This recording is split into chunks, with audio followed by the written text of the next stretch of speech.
লিখেছে একটা ভাইয়া। গল্পটা যখন আমি পড়ছিলাম আমি নিজেই কান্না করে দিছিলাম। আসলে ছেলেদের ভালোবাসা যে কতটা সুন্দর সেটা এই গল্পটা থেকে বোঝা যায়।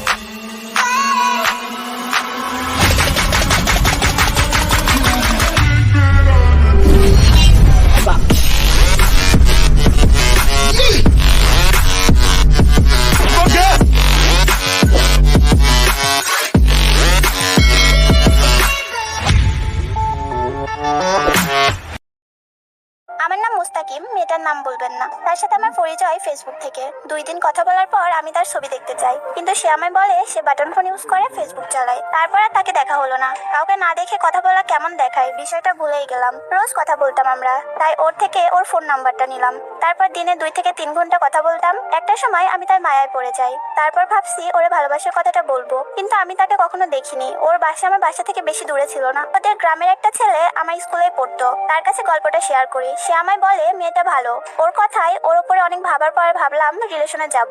ওর সাথে একদিন কথা না বলে আমি থাকতে পারতাম না। ও আমার অনেক যত্ন নিত, গোপনে অনেক ভালোবাসতো, কিন্তু প্রকাশ করতো না। 28 দিনের মাথায় ওরে আমি বলি তুমি কি আমাকে ভালোবাসো? সে বলে হয়তো। তারপর বুঝলাম সে সত্যি অনেক ভালোবাসে। আমি ওকে অনেক ভালোবাসতাম। তারপর আমি ওরে আমার ভালোবাসার কথা বলি, কিন্তু আমার সাথে রিলেশন করতে চায় না। তারপর একটা সময় রিলেশনে গেলাম। ও আমাকে দেখেছে, কিন্তু আমি ওকে অনেক ভালোবাসি, কিন্তু কখনো দেখিনি। তারপরও ভাবলাম সে যেমনই হোক চেহারা দিয়ে তার ভালোবাসা হয় না। এ কথা চিন্তা করে আমরা রিলেশনটা চালিয়ে গেলাম। ও অনেক ভয় পেত, সবসময় বলতো তুমি আমাকে কখনো ছেড়ে যাবা না তো? আমি তাকে বলি কখনো ছেড়ে যাব না, তোমার মাঝেই তো আমার ভালো থাকা। তাকে তো আমি অনেক বেশি ভালোবাসতাম, ছেড়ে যাওয়ার কথা মনেই আসেনি। আমি বলতাম যা কিছুই হয়ে যাক তোমার হাত ছেড়ে দিব না কখনো। ও একটা সময় আমার দুর্বলতা বুঝতে পারে। আমি তাকে যত বেশি ভালোবাসতাম ততটাই প্রকাশ করতাম। একদিন হঠাৎ করে আমাকে বলে তুমি আমাকে ভুলে যাও। তারপর আমার ভেতরটা মোচড় দিয়ে উঠলো। সে যেগুলো বলে এগুলো আমি মোটেও মেনে নিতে পারবো না। আমার মাথা কাজ করছিল না। আমি শেষ কবে কান্না করছিলাম নিজেও জানি না। তার মুখ থেকে এসব শুনতে হবে ভেবেও দেখিনি। অনেক কান্নার পর তার কল আসে। সে বলে এটা ফান ছিল।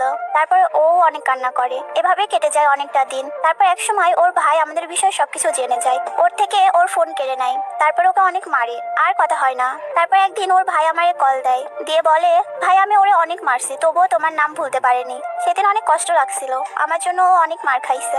ভাই আমার পরিচয় নাই, আমিও তাকে কতটা ভালোবাসি তার ভাই মেনে নেয়। তার আম্মুর সাথেও কথা বলতাম। তারপর ওর ছবিও দেখি, মাশাআল্লাহ অনেক সুন্দর ছিল। ভালোই চলতে থাকে আমাদের রিলেশন। ওরে রোজ ছেলে দেখতে আসতো, আমার অনেক খারাপ লাগতো। একটা সময় ওর কথা বলার ধরনও বদলে যায়। ওর বদলে যাওয়ার কোনো কারণ খুঁজে পাইনি, এবং সম্পর্কের মাঝে কখনো আমি কোনো ভুলও করিনি। সবসময় ওর সব কথা শুনতাম। আমি ওরে সবসময় বলি তোমায় ভালোবাসি, বিনিময়ে অবহেলা পাই, অনেক কষ্ট দিয়ে কথা বলে, না পারি ছাড়তে, না পারি ধরে রাখতে।